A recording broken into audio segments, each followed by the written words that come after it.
सर्वनाश के चार दरवाजे।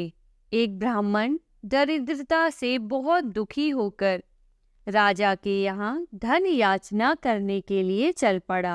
कई दिन की यात्रा करके राजधानी पहुंचा और राजमहल में प्रवेश करने की चेष्टा करने लगा। उस नगर का राजा बहुत चतुर था। वह सिर्फ सुपात्रों को दान देता था। याचक सुपात्र है या कुपात्र, इसकी परीक्षा होती थी। परीक्षा के लिए राजमहल के चारों दरवाजों पर उसने समुचित व्यवस्था कर रखी थी। ब्राह्मण ने महल के पहले दरवाजे में प्रवेश किया ही था कि एक वेश्या निकलकर सामने आई। उसने राजमहल में प्रवेश करने का कारण ब्राह्मण से पूछा। ब्राह्मण ने उत्तर दिया कि मैं राजा से धन याचना के लिए आया हूँ, इसलिए मुझे राजा से मिलना आवश्यक है ताकि कुछ धन प्राप्त कर अपने परिवार का गुजारा कर लूं। वैश्या ने कहा, महोदय, आप राजा के पास धन मांगने जरूर जाएं, पर इस दरवाजे पर तो मेरा अधिकार है। मैं अभी काम पीड़ित हूँ। आप यहाँ से अंदर तभी जा सकते हैं जब मुझसे रमण कर लें, अन्यथा दूसरे दरवाजे से जाइए। ब्राह्मण को वैश्या की शर्त स्वीकार न हुई। अधर्म का आचरण करने की अपेक्षा दूसरे द्वार से जाना उन्हें पसंद आया। वहां से लौट आए और दूसरे दरवाजे पर जाकर प्रवेश करने लगे। 2 ही कदम भीतर बढ़े होंगे कि एक प्रहरी सामने आया। उसने कहा, इस दरवाजे पर महल के मुख्य रक्षक का अधिकार है। यहाँ वही प्रवेश कर सकता है जो हमारे स्वामी से मित्रता कर ले। हमारे स्वामी को मांसाहार अति प्रिय है। भोजन का समय भी हो गया है, इसलिए पहले आप भोजन कर लें, फिर प्रसन्नता पूर्वक भीतर जा सकते हैं। आज भोजन में हिरण का मांस बना है। ब्राह्मण ने कहा कि मैं मांसाहार नहीं कर सकता, यह अनुचित है। प्रहरी ने साफ साफ बता दिया कि फिर आपको इस दरवाजे से जाने की अनुमति नहीं मिल सकती। किसी और दरवाजे से होकर महल में जाने का प्रयास कीजिए। तीसरे दरवाजे में प्रवेश करने की तैयारी कर रहा था कि वहां कुछ लोग मदिरा और प्याले लिए बैठे मदिरा पी रहे थे।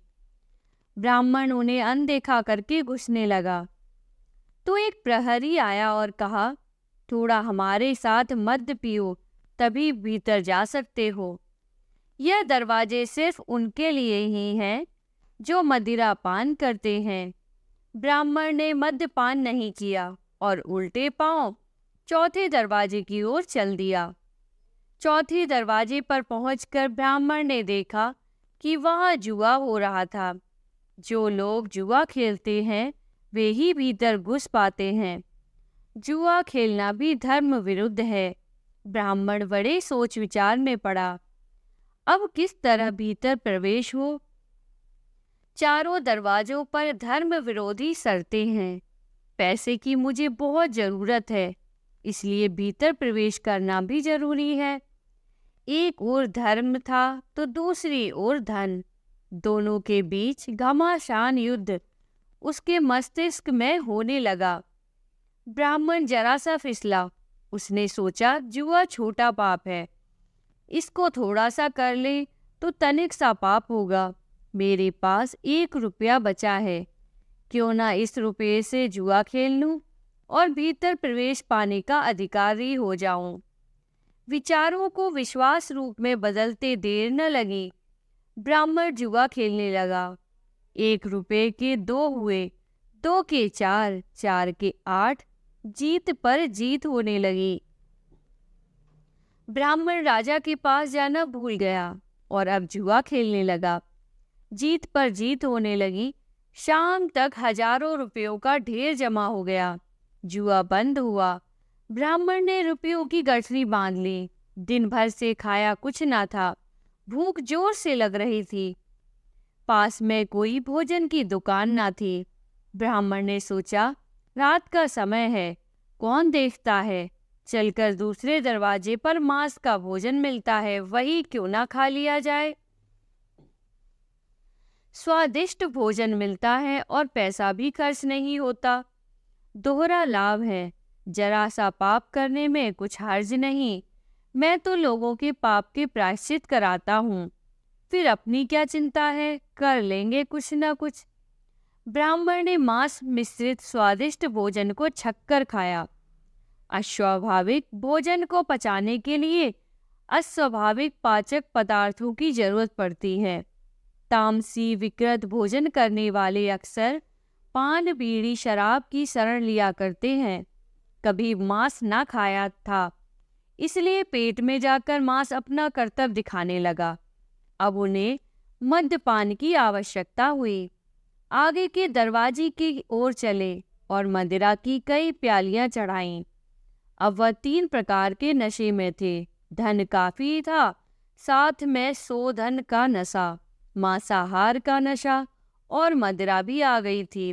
कंचन के बाद कुछ का, सुरा के बाद सुंदरी का ध्यान आना स्वाभाविक है। पहले दरवाजे पर पहुंचे और वैश्या के यहाँ जा विराजे। वैश्या ने उन्हें संतुष्ट किया और पुरस्कार स्वरूप जुए में जीता हुआ सारा धन ले लिया। एक पूरा दिन चारों द्वारों पर व्यतीत करके दूसरे दिन प्रातःकाल ब्राह्मण महोदय उठे। वैश्या ने उन्हें घृणा के साथ देखा और शीघ्र घर से निकाल देने के लिए अपने नौकरों को आदेश दिया। उन्हें घसीटकर घर से बाहर कर दिया गया। राजा को सारी सूचना पहुंच चुकी थी। ब्राह्मण फिर चारों दरवाजों पर गया और सब जगह खुद ही कहा कि वह शर्तें पूरी करने के लिए तैयार है, प्रवेश करने दो। पर आज वहां शर्तों के साथ भी कोई अंदर जाने देने को राजी न हुआ। सब जगह से उन्हें दुत्कार दिया गया। ब्राह्मण को न माया मिली न राम। जरा सा पाप करने में कोई बड़ी हानि नहीं है। यही समझने की भूल में उसने धर्म और धन दोनों गवा दिए। अपने ऊपर विचार करें, कहीं ऐसी ही गलतियां हम भी तो नहीं कर रहे हैं। किसी पाप को छोटा समझकर उसमें एक बार फंस जाने से फिर छुटकारा पाना कठिन होता है। जैसे ही हम बस एक कदम नीचे की ओर गिरने के लिए बढ़ा देते हैं, फिर पतन का प्रवाह तीव्र होता जाता है और अंत में बड़े से बड़े पापों के करने में भी हिचक नहीं होती। हर पाप के लिए हम खोखले तर्क भी तैयार कर लेते हैं। पर याद रखें, जो खोखला है वह खोखला है। छोटे पापों से भी वैसे ही बचना चाहिए जैसे अग्नि की छोटी चिंगारी से सावधान रहते हैं। सम्राटों के सम्राट परमात्मा के दरबार में पहुंचकर अनंत रूपी धन की याचना करने के लिए जीव रूपी ब्राह्मण जाता है। प्रवेश द्वार काम क्रोध लोभ मोह के 4 पहरेदार बैठे हुए हैं। वे जीव को तरह तरह से बहकाते हैं और अपनी ओर आकर्षित करते हैं।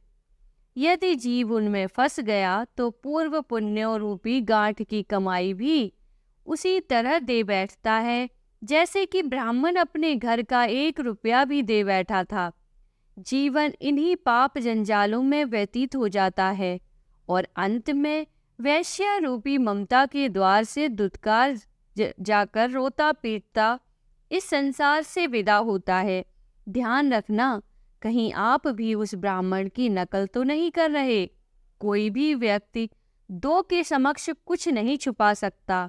एक तो वह स्वयं और दूसरा ईश्वर। आपकी अंतरात्मा आपको कई बार हल्का सा ही सही एक संकेत देती है कि आप जो कर रहे हैं वह उचित नहीं है, परंतु लालच में फंसे हम अंतरात्मा की उस आवाज को दबाते जाते हैं।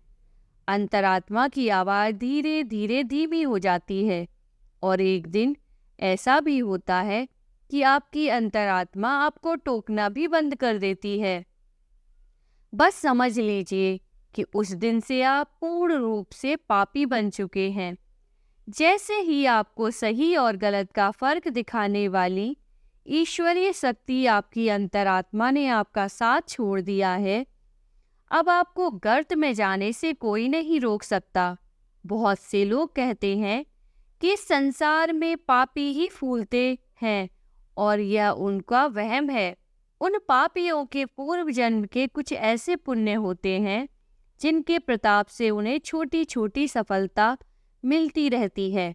आप ऐसे समझ लें कि वे अपने बैंक बैलेंस में से खा रहे हैं।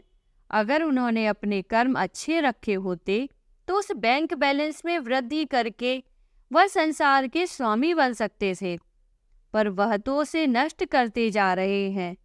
हर जीव अपने कर्म के लिए उत्तरदायी होता है। उसे अपना कर्म अच्छा रखना है। आपको चारों द्वारों पर बैठे 4 मायावी तो बहकाने आएंगे ही। आपने उनकी माया को जीत लिया तो अनंत कोश आपके लिए खुला है, अन्यथा संसार से विदा नहीं होंगे, दुत्कार कर भगाए जाएंगे। हर हर महादेव शंभो, काशी विश्वनाथ वंदे। दोस्तों, आपको यह कहानी कैसी लगी हमें कमेंट करके जरूर बताएं और ऐसी ही कहानी के लिए हमारे चैनल को सब्सक्राइब करें। धन्यवाद।